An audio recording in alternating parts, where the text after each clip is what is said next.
The first tick on the index, quiet but positive. So that green hue continues. The markets have picked up. We have fresh 52-week highs on the Nifty. For the markets, it's flat but with some positive bias. We have seen a 70-point recovery from the lows. 20 points down now on the Nifty.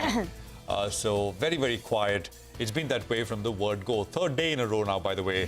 We're going to end with a 1.5 odd point change on the Nifty. The banks, by the way, did a little better. Hello and welcome to CNBC-TV18. You're watching Markets Today, the show where we track about 6 hours of the day's trading action in just 5 headlines. I'm Ekta Batra. Here are the top stories for this evening. Indian indices close at record closing highs even as a volatile session ends with marginal gains. The Nifty Bank also hits a record high, but metal stocks come under pressure. Morgan Stanley's Chief Asia and EM equity strategist Jonathan Garner says that Indian financials are positioned positively compared to other Asian markets, as that the Indian market is very expensive compared to other markets. Dalal Street sees 2 big listings. Well-known ethnic snack company Bikaji Foods lists at an 8% premium over its issue price, while Global Health or Medanta, which runs Medanta Hospitals, debuts at a 19% premium over its issue price. Sources say Income Tax Department has conducted searches at Metropolis Pathology Labs office in Mumbai, Delhi and Chennai, accusing the leading diagnostic company of concealing income. Stock nosedives more than 7%. And we'll also put the spotlight on stocks that were in the headlines. Defense stocks, HAL, Bharat Dynamics surged in trade today, while Mazagon Dock Shipbuilders traded 1% higher on account of a strong second quarter. All right, well, those are all of the headlines that we're tracking this evening. Let's also tell you what we have lined up and what's in store for you. It's a packed show this evening. In Market Opinion, we have Jonathan Garner of Morgan Stanley and Lawrence Blanco of CLSA. And in Corporate Voices, we have Pankaj Sahni, Group CEO at Global Health, and Sanjeev Singhal, Director Finance of Mazagon Dock Shipbuilders. All right, on to the first story that we are tracking this evening, the first headline this evening. In fact, it was a day which was quite quiet but volatile for the market. So let's get in Prashant Nair, who's going to wrap up today's trading session for us. An absolutely flat session is what we had on the index, on the Nifty.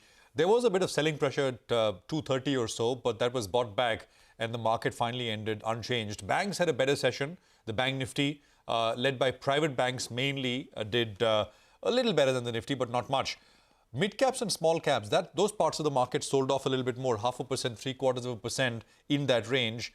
On the Nifty, the gains were in names like Kotak, HDFC. Coal India reversed some of its losses from yesterday. The cuts came through in Adani Enterprises, Adani Ports, Apollo Hospitals and Tata Steel were the other 2 names which lost in trade. Broader markets, more declines than advances. And you had names like Apollo Tyres saw a big move yesterday on the upside, was down today. Metropolis, there was news flow. Paytm was down. You had SAIL, that Steel Authority, Indiabulls Housing, Delta Corp, Aarti Industries and Dredging Corporation, some of the other losers. Gainers in specific pockets. So the rail infra stocks were higher, names like RVNL, IRFC, IRCON. The defense names like HAL, BDL and Mazagon Dock were higher in trade. And some reversals after, the beatdowns at stocks like Campus Activewear, the footwear company, has seen. TCNS Brands on the back of a potential deal and, a bunch of others as well. All in all, it was kind of mixed day with more declines than advances. 2 new listings today. So Bikaji made its debut, a household name really. Good debut. The stock, although, came off the day's high. Global Health, which runs the Medanta Hospitals, that also listed, but that was stronger and actually moved even higher after what was a very strong listing. The market pace has kind of slowed down. Everyone is waiting for the day when we hit new highs on the Nifty. The Bank Nifty, of course, has been making those every day now. Back to you. Okay, all right, Prashant, thanks very much for that. Let's get in some expert opinion then. Lawrence Blanco of CLSA believes that the Nifty can go past the 20,000 level by the first quarter of next year. He added that the dollar index could stay under pressure till the second quarter of next year. Listen in. We saw sentiment extremes into the October lows, as well as a number of market divergences that has led to the current rally that we've seen play out across global markets. And our work that we've done on our cycles into 2023 does suggest that we do overshoot the upside, and we think the S&P can trade above its 200-day moving average. And the Nifty on the back of that should trade to new all-time highs, and we get an upside target closer to the 20,100 area for the Nifty into the first quarter of next year. If we look at the Indian markets through the first half of this year, we found that support around the 15,500 area, and we do think that's shifted up towards the 17,000 to 16,900 area. So that should be a sort of a key floor heading into the first quarter. One of the key setups that we're looking for into 2023 is a more significant top in that dollar index. So in the near term, there is support between 103 and 105. It's basically the 200-day, but also the 2017 and 2020 highs for the dollar index. And at some stage in the second quarter, we do think the dollar does get a rebound, but that rebound forms a lower high, and that's part of the topping pattern that we see for the dollar in 2023. And ultimately, towards the end of 2023, we think the dollar index is trading back towards 95. And that should put the Indian rupee back towards 75 towards year end of 2023. Okay, well, on to some more opinion then. Ajay Srivastav, CEO, Dimensions Corporate Finance Services, said that it is a good time to take money off the table. He added that new age companies are extremely overvalued at the moment. My sincere advice to everybody would be, markets are good high. This is a good time to take money off the table and go spend it on yourself. You know, investing in this market at these prices, valuations, you could be in for a big disappointment compared to many other sectors you want to invest. So if you want to invest, perhaps, I would not recommend equity. You know, strange coming from me, at this point of time, equity investment. Look at a 12-month horizon. You will never make returns to beat the debt returns at this point of time. You'll never make it. So you have two choices. Either you invest now and repent later, sell now, spend it on yourself and feel happy, or put in debt and you'll be a much happier person. It's a tulip mania in a different world altogether. They don't make any money, they lose money, and they still got value. They sell for 200 crores, they make a 200 crore loss. Does it need to be a genius to do that kind of stuff? Man, I tell you, I can find 100 other people who can sell for 200 and make a loss for 200. Ask the airlines, they do it very well, actually. So, I would say just stay away for the time being. These are overhyped, overvalued. They still haven't gone down to Earth. And Earth is still far from them. They're still not there close to it. Okay, some caution coming in from Ajay Srivastav there, but on to the second headline now. Indian financials are positioned positively compared to the other Asian markets. That's the word coming in from Jonathan Garner, who is the Chief Asia and EM Equity Strategist at Morgan Stanley. In a conversation with CNBC-TV18, Garner also added that the Indian market is very expensive compared to other markets. Just in terms of household formation, underlying earnings growth dynamics for a young population, Indian financials are clearly differently positioned than, for example, Korea or Taiwan or China financials. We're not focused on financials in those markets where you don't have such positive tailwinds. India is by far the most expensive market in our coverage. In fact, at a record high valuation premium, for example, to Korea, but certainly the valuations are very rich to history and to peers, and that's why it is an underweight for us. Okay, so that's the word coming in from Jonathan Garner, but let's get to the third headline for this evening then. Global Health, which runs Medanta hospitals, closed with gains of over 20% after debuting with a 19% premium over its issue price. The IPO, in fact, was subscribed 9.58 times from the 3rd to the 7th of November. Well, let's just take you through a couple of key details with regards to Medanta. Remember that there's a lot of interest in hospital companies. It did list with a premium. The market cap has surged to around 11,000 odd crores versus around over 9,000 odd crores on the upper end of the issue price. Now, numbers from hospital companies continue to be strong in Q2 FY23, the likes of Apollo Hospitals, Fortis, as well as Narayana. So there was enough sentiment on the positive side to support Medanta. Remember, Medanta also comes with quite a strong background or brand name. It is run by cardiac surgeon Dr. Naresh Trihan. It is promoted by him. It's a network of 5 hospitals under the brand Medanta, total of around close to 2,500 beds. They raised around 2,200 crores from the IPO, and it was one of the largest to hit the markets in the past 5 months as well.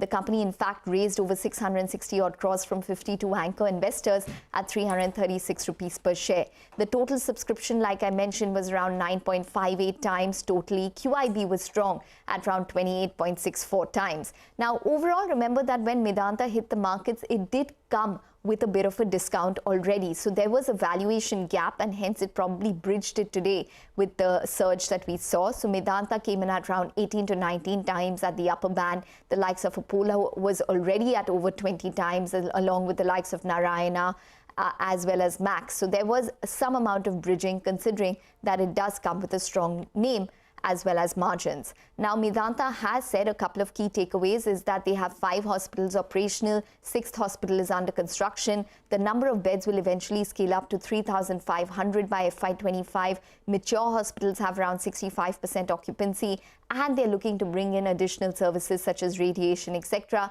And they expect the international patient count to be higher than pre-COVID levels eventually as well. That's one of the big kickers within the entire hospital space. In fact, we did speak to the management earlier in the day.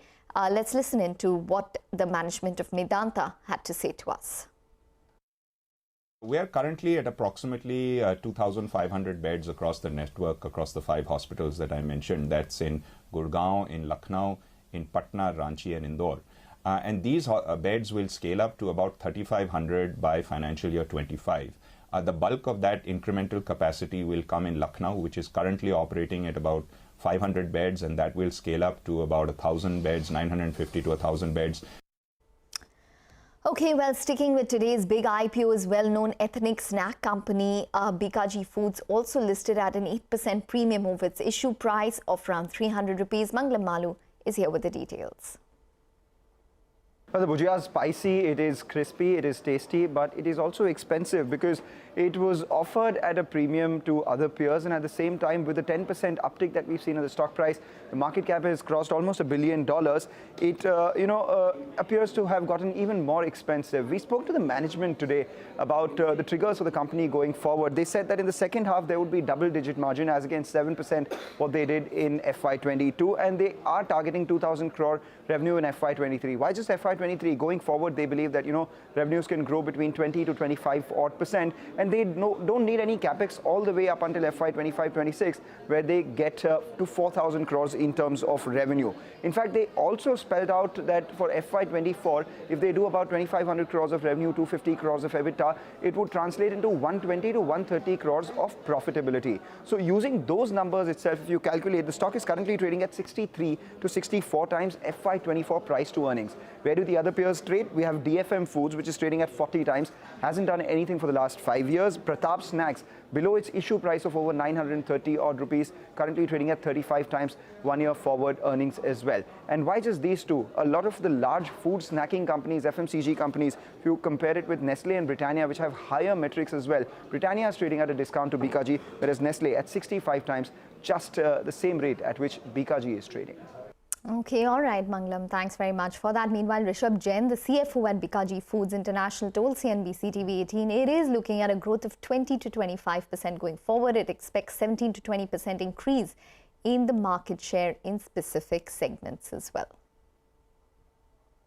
In last 3-4 years, we're growing at 20-22% CAGR, and it's a big industry. So this industry is close to 1.5 lakh crore of markets, and we are just a 600 crore rupees. We're done, and it's a strong growth prospect which we looks in the coming decade, and it's a big industry, and we being done expansion across all part of India. So basically, 240-250 crore of EBITDA will have close, 240-250 crore EBITDA will have close to 130-140 crore of PAT, because depreciation close to 40-45 crore. That's it.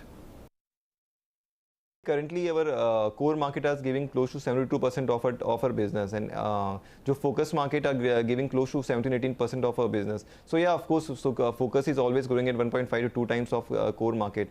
So in next 3-4 years, it will this 18-17% we'll target to grow this to 20-23%. Okay, so that's the management of Bikaji Foods' new debut on our markets. Time for a break now, but stay tuned. We'll be back in a jiffy with all of the top stories that we're tracking.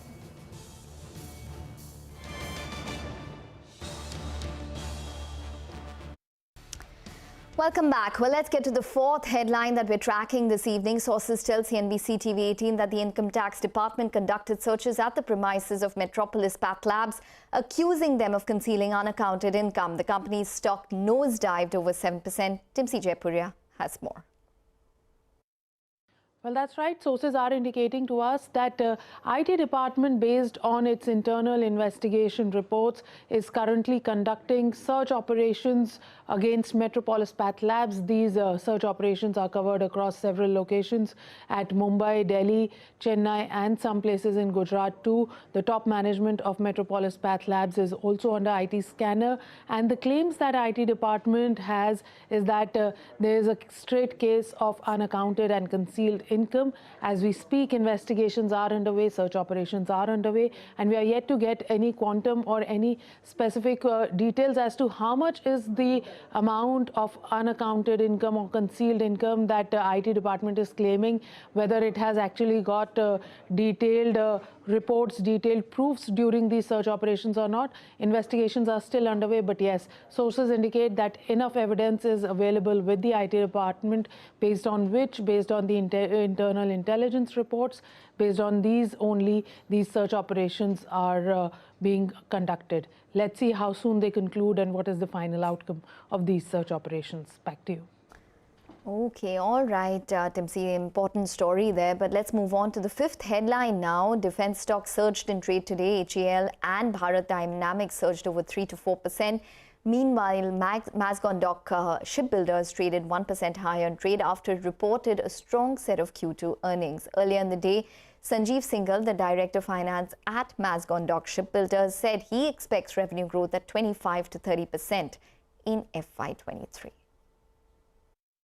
We would like to revise our guideline with respect to FY23 to around 25 to 30% of growth compared to previous year. So we are expecting somewhere around 7,400, 7,500 in case all the things go as per our plan. So that would be revenue guidance for the current year. Margins, we don't expect a significant change. However, there would be a positive effect definitely on account of leveraging the fixed costs as the volumes go up. So I would not be very particular about the margins. We would be maintaining a similar kind of a trend. Last year also the margins were better, and a slight improvement could be there based on the higher volumes. Okay, well, moving on to more PSU news. Railway stocks surged in trade today. IRFC and RVNL were up over 5%. However, IRCTC traded 1% lower. Vivek Iyer is standing by to tell us how these railway stocks fared in today's trading session, as well as since October. Well, absolutely right. There's been no stopping, these rail PSUs. So what we've actually done is, since October 28th, one date from which, all of these stocks have actually started moving upwards in tandem. Also our colleague Nimish had highlighted it, and, saying that, this entire pocket was being seen quite favorably by HNIs and also being seen as quite an undervalued theme. Well, is it undervalued anymore? Looking at the price moves, you probably agree that it's not. But let's have a look at some of the moves that these stocks have seen. The first one, of course, is IRCTC. It's been flat, but however, look at some of the moves the other names have made. IRFC, this stock is up almost 19%. Stock perched at a fresh 52-week high. RailTel is up almost 17%. Again, this one too is at a 52-week high. You're talking about RVNL. This particular stock has been the clear outperformer, up almost 57%, again at a 52-week high. And RITES, this particular stock has been flat. However, if you recall, our colleague Yash had reported on November 4th that, there's a likelihood of a supply overhang due to an OFS, which is why this particular stock has underperformed relatively. Ircon is another stock that's up 34%. We also had a look at, the key takeaway from the Q2 results from these stocks. IRCTC, while earnings was the marginal miss, one thing that the market hasn't liked is the fact that the company has said that they don't plan to hike the convenience fee, so they aren't looking at any fresh triggers for this particular name. RailTel, gave a very strong guidance of revenue and EBITDA of growth of 20% in FY23 and beyond. RVNL came to CNBC-TV18 and they indicated that they intend to keep an order book of about 1 lakh crore. Very strong commentary coming in there. And Ircon too, gave a very strong Q2 with a strong order book of over 40,000 crores.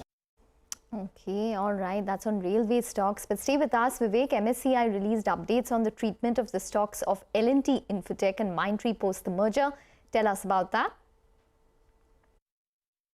Well, that's right. So the only missing piece of the puzzle as far as the LTI and Mindtree merger was the fact that how exactly would passive indices treat both of the stocks post the merger actually happens. And now that both of the companies have gone ahead and said that November 24th is the record date, that has given clarity to the index manager. So MSCI has yesterday given an update saying that what's actually going to happen is that on the trading day of November 22nd, what will happen is Mindtree will be removed from the MSCI indices, and the weightage of LTI, or Larsen & Toubro Infotech, will actually be increased. In all likelihood, as per analysts, this could be a net neutral event in the fact that, the outflows coming out of Mindtree would actually be quite similar to the amount of inflows that go into LTI. So it's an important event in terms of, passive fund management, and November 22nd is the date on which this particular event will occur. Okay, all right, Vivek, thanks very much for that. Well, on to a CNBC-TV18 exclusive then. The revival of Jet Airways has hit a turbulent mark. Sources say lenders are likely to take a stand against the Jalan Calroc consortium in court, saying the conditions for the takeover have not been met. CNBC-TV18 reported last week the consortium is yet to make any payments to the lenders to assume control of the airline. Ritu Singh is here with the details. Well, the impasse between the Jalan Calroc consortium and the lenders of Jet Airways is growing by the day. And in the latest development, we've been given to understand that the Jalan consortium recently moved the NCLT, seeking to take control of the airline, claiming that it has met all the conditions precedent required for the takeover. However, we've been given to understand from our banking sources that lenders will contest this claim in court, and they believe the conditions have not been met, which included securing slots, international traffic rights, which alone requires the consortium to have at least 20 aircrafts to be able to fly internationally, a condition that they have not yet met. The court has given the lenders time to file their reply, and the next hearing in the matter is the 29th of November, the date to watch out for. In other developments, the monetization plan for Jet Airways, which includes selling off about 11 of its owned aircrafts to raise some money, that has also been put on hold, given these differences that have now cropped up between the consortium and the lenders. Lenders are also wary of the ongoing investigation reports against Florian Frisch in Europe. However, we understand they've not officially sought a response from the consortium on the matter, but they do remain concerned about it. And lastly, on the matter of the PF and gratuity dues payment, which the NCLAT had directed the consortium to pay to employees, about 250-odd crore rupees, that we understand the consortium has clearly told the lenders it will not pay any additional sum of money, and it has to come from whatever has already been allotted. And that is the response they gave to us in their reply to the CNBC-TV18 query, where they said they're ready to take over the company. They met all the conditions, already transferred 150 crores to the lenders, and there is no delay on their end. And as far as the PF gratuity due matter is concerned, they've already made it clear that no additional money will be given out. Okay, all right, Ritu. Thanks very much for that. In fact, let's stay with the aviation space. As reported by CNBC-TV18 earlier, one of the key flashpoints between the lenders and the consortium was the payment of PF and gratuity to all eligible employees until the commencement of insolvency. There has been a standoff over who will make these payments. Madhiya Mujawar has been reporting on the deadlock. She joins in with more. Well, it clearly looks like the lenders are not keen on holding any further. As you rightly mentioned, payment of PF and gratuity has been one of the flashpoints between the consortium and the lenders. Let's look at how it started. In October, the NCLAT directed the consortium to make PF and gratuity payments to all eligible employees until the commencement of insolvency, that is June 2019. According to the calculation of my sources, this amount comes to over 200 crore rupees. The consortium had earlier told CNBC-TV18 that its payment towards all creditors is capped at 475 crore rupees. Now, in an application filed with the NCLAT on the 15th of November, the consortium has stated that if the court is expecting the consortium to make these additional payments, then they should be first made from the positive cash balance of Jet Airways and then from the 475 crores that it has reserved for various creditors. The positive cash balance of Jet that the JKC is referring to was estimated at 225 crore rupees in January when it had sought NCLT's permission to use that money. Whether the NCLAT will allow using this money to pay statutory dues is not clear as yet. Meanwhile, lenders have already taken a 95% haircut on their loans. So it was unlikely they would agree to pay these PF and gratuity dues from the few hundred crores that they're yet to receive. Back to you.